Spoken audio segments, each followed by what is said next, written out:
Good morning. आज हम fluctuation value के बारे में बात करेंगे कि ये फ्लक्चुएशन वैल्यू जो है वो होती क्या है। तो ये जो फ्लक्चुएशन वैल्यू है ये किसी भी इलेक्ट्रोलाइट की कोएगुलेटिंग पावर को मेजर करने का एक टर्म है। तो फ्लक्चुएशन वैल्यू से हम किसी भी इलेक्ट्रोलाइट की कोएगुलेटिंग पावर को हम मेजर करते हैं। तो कोएगुलेटिंग पावर को मेजर करने का तरीका क्या होना चाहिए, तो इसमें बताया गया है कि हमें 1 लीटर जो है कोलाइडल सॉल्यूशन लेना है। वो आपका लियोफोबिक सॉल्व हो सकता है और हमें इलेक्ट्रोलाइट लेना है। और हम ये इलेक्ट्रोलाइट जो हमने लिया है, इस इलेक्ट्रोलाइट का मिलीमोल हम इसमें कितना डाल दें, इस 1 लीटर सॉल्यूशन हम कितना मिलीमोल इलेक्ट्रोलाइट का डाल दें कि ये पूरा का पूरा जो लियोफोबिक सॉल्ट है वो कंप्लीटली कोएगुलेट हो जाए। तो ये जो मिलीमोल के जो अमाउंट है, ये जो इसके मिलीमोल के अमाउंट है उसको ही हम बोलते हैं फ्लक्चुएशन वैल्यू। तो मिलीमोल के अमाउंट जो है इस इलेक्ट्रोलाइट, जो इलेक्ट्रोलाइट आपने लिया है उस इलेक्ट्रोलाइट का फ्लक्चुएशन वैल्यू कहलाएगा। तो फ्लक्चुएशन वैल्यू क्या होता है कि 1 लीटर कोलाइडल सॉल्यूशन में किसी भी इलेक्ट्रोलाइट के हम कितने मिलीमोल डाल दें कि वो कोलाइडल सॉल्यूशन कंप्लीटली कोएगुलेट हो जाए, तो वो मिलीमोल का जो अमाउंट है उसको हम बोलते हैं फ्लक्चुएशन वैल्यू। तो आइए इसकी डेफिनेशन देखते हैं। The minimum concentration in term of millimoles of an electrolyte required to coagulate 1 litre salt completely. तो इसका मतलब है कि किसी भी इलेक्ट्रोलाइट का फ्लक्चुएशन वैल्यू जितना कम होगा उसकी कोएगुलेटिंग पावर उतनी ही ज्यादा होगी। तो इसका मतलब सीधा सीधा ये हुआ कि फ्लक्चुएशन जो वैल्यू होती है वो inversely proportional to coagulating power. तो यहां पे सपोज कि हमने 2-3 इलेक्ट्रोलाइट ले लिए, एक इलेक्ट्रोलाइट ये है, फिर दूसरा इलेक्ट्रोलाइट ले लिया, तीसरा इलेक्ट्रोलाइट भी ले लिया।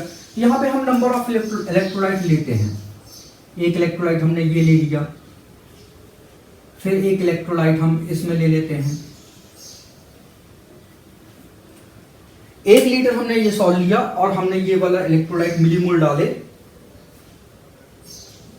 तो हमने देखा कि ये कंप्लीटली कोएगुलेट हो गया। तो इसके मिलीमोल की रीडिंग हमने नोट कर ली। फिर 1 लीटर लायोफोबिक सॉल्व हमने और लिया और फिर इसके मिलीमोल हमने डाले और ये कंप्लीटली कोएगुलेट हो गया। तो इसके मिलीमोल्स का अमाउंट हमने नोट कर लिया, वो इसकी फ्लक्चुएशन वैल्यू होगी। फिर 1 लीटर लायोफोबिक सॉल्व और लिया और हमने इसके मिलीमोल डाले और ये कंप्लीटली कोएगुलेट हो गया। तो इसके मिलीमोल की रीडिंग हमने नोट कर ली। तो इन तीनों इलेक्ट्रोलाइट में जिस भी इलेक्ट्रोलाइट के मिलीमोल सबसे कम लगे होंगे उस इलेक्ट्रोलाइट की कोएगुलेटिंग पावर सबसे ज्यादा होगी। तो फ्लक्चुएशन जो वैल्यू है वो क्या होती है, इनवर्सली प्रोपोर्शनल टू कोएगुलेशन। तो किसी भी इलेक्ट्रोलाइट की जो फ्लक्चुएशन जो वैल्यू होती है, ये फ्लक्चुएशन वैल्यू होती है, ये किस पे डिपेंड करती है, उस इलेक्ट्रोलाइट में जो आयंस है उस आयंस के चार्ज पे डिपेंड करती है। तो इलेक्ट्रोलाइट में जो आयंस है उनके चार्ज और फ्लक्चुएशन वैल्यू का क्या रिलेशन है, तो फ्लक्चुएशन वैल्यू जो होती है inversely proportional to Z. Z जो है वो इलेक्ट्रोलाइट के जो आयंस हैं उनका चार्ज होता है कि पावर 6। अगर हम कहते हैं कि Z इक्वल टू 1 है, मतलब ये मोनोवेलेंट आयन को बता रहा है। Z इक्वल टू 2 है तो ये बाइवेलेंट आयन के लिए है, और Z इक्वल टू 3 है तो ये ट्राइवेलेंट आयन होगा, और Z इक्वल टू 4 है तो टेट्रावेलेंट आयन होगा। तो टेट्रावेलेंट आयन के लिए Z4 होता है। तो हम क्या करते हैं, यहाँ पे वैल्यू पुट करते हैं। 1 की पावर 6 मतलब मोनोवेलेंट आयन हो गया, 1 2 की पावर 6 मतलब ये बाइवेलेंट हो गया, 1 3 की पावर 6 मतलब ट्राइवेलेंट हो गया, 1 4 की पावर 6 मतलब ये टेट्रावेलेंट हो गया। और हमने क्या किया, इसको डिवाइड किया और 100 से मल्टीप्लाई कर दिया तो ये 100 आया। इसको डिवाइड किया और 100 से मल्टीप्लाई किया तो इतना आया। इसको डिवाइड किया और 100 से मल्टीप्लाई किया तो इतना आया। इसको डिवाइड किया और 100 से मल्टीप्लाई किया तो इतना आया। इसका सीधा सा मतलब है कि अगर हम 1 लीटर कोलाइडल सॉल्यूशन लें, 1 लीटर लियोफोबिक सॉल्यूशन लें और उसको कंप्लीटली कोएगुलेट कराएं। तो उसको कंप्लीटली कोएगुलेशन करने के लिए अगर हमें 100 मिलीमोल मोनोवेलेंट आयन के लग रहे हैं तो केवल और केवल अगर हम टेट्रावेलेंट इलेक्ट्रोलाइट जो है वो हम डालें तो उसके कितने मिलीमोल लगेंगे, 0.25 मिलीमोल्स ही लगेंगे। तो 1 लीटर इलेक्ट्रोलाइट, 1 लीटर आपका कोलाइडल सॉल्यूशन है, अगर सपोज कि डाइवेलेंट आयन जो है 1.56 मिलीमोल लग रहे हैं तो ट्राइवेलेंट आयन हो गया उसके 0.137 मिलीमोल ही लगेंगे। तो आइए इसको एक क्वेश्चन से समझते हैं। तो ये क्वेश्चन है, क्वेश्चन कहता है for the coagulation of 100 millilitre arsenious sulphide salt 5 millilitre of 1 m NaCl required, what is the flocculation value of NaCl। मतलब कि यह है कि 100 मिलीलीटर जो है हमारे पास ये जो सॉल्यूशन है आर्सेनिक सल्फाइड का है और ये कितना है, ये 100 मिलीलीटर गिवन है। और NaCl कितना है, NaCl जो है हमारे पास में वो है 1 मोलर है और ये है 5 मिलीलीटर NaCl ये गिवन है। और हमें क्या करना है, हमें NaCl की क्या करना है, NaCl की फ्लक्चुएशन पावर जो है वो बतानी है। अब हम करेंगे क्या,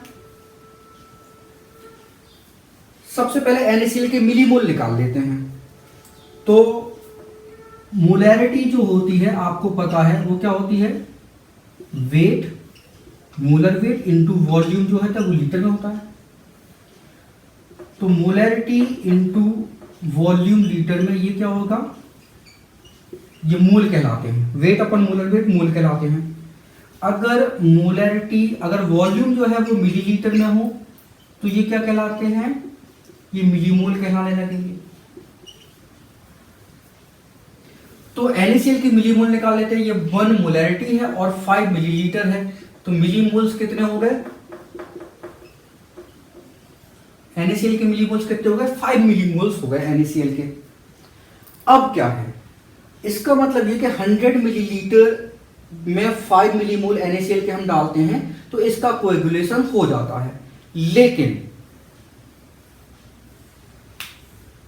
जो फ्लक्चुएशन वैल्यू होती है उसमें हमें जो सॉल्ट जो है हमें कितना लेना चाहिए, 1 लीटर। तो ये तो 100 मिलीलीटर है। तो आइए देखते हैं।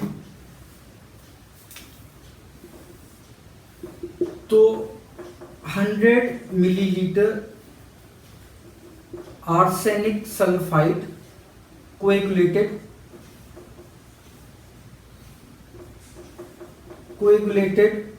by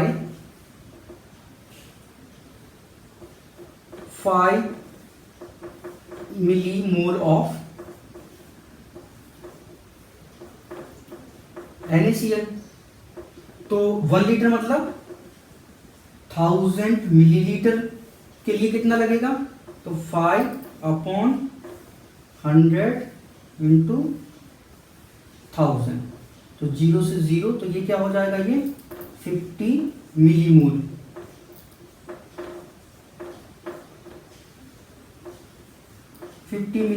NaCl लगेगा। तो 1 लीटर आर्सेनिक सल्फाइड के कोएगुलेशन में 50 मिलीमोल NaCl लगा। इसका मतलब है NaCl की फ्लक्चुएशन वैल्यू कितनी होगी, 50। तो फ्लक्चुएशन वैल्यू जो है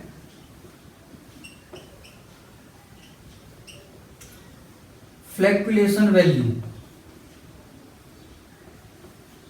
ठीक है, फ्लक्चुएशन वैल्यू कितनी हो गई, ये 50 हो गई। किसके लिए, NaCl की। तो ऐसे हम न्यूमेरिकल को सॉल्व कर लेते हैं। Thank you so much for watching this video. अगर आपको हमारा ये वीडियो अच्छा लगा है तो आप इसको प्लीज़ लाइक करें, इसको शेयर करें। अगर आपने हमारे चैनल को अभी तक सब्सक्राइब नहीं किया है तो प्लीज़ उसको सब्सक्राइब करें। Thank you once again for watching this video.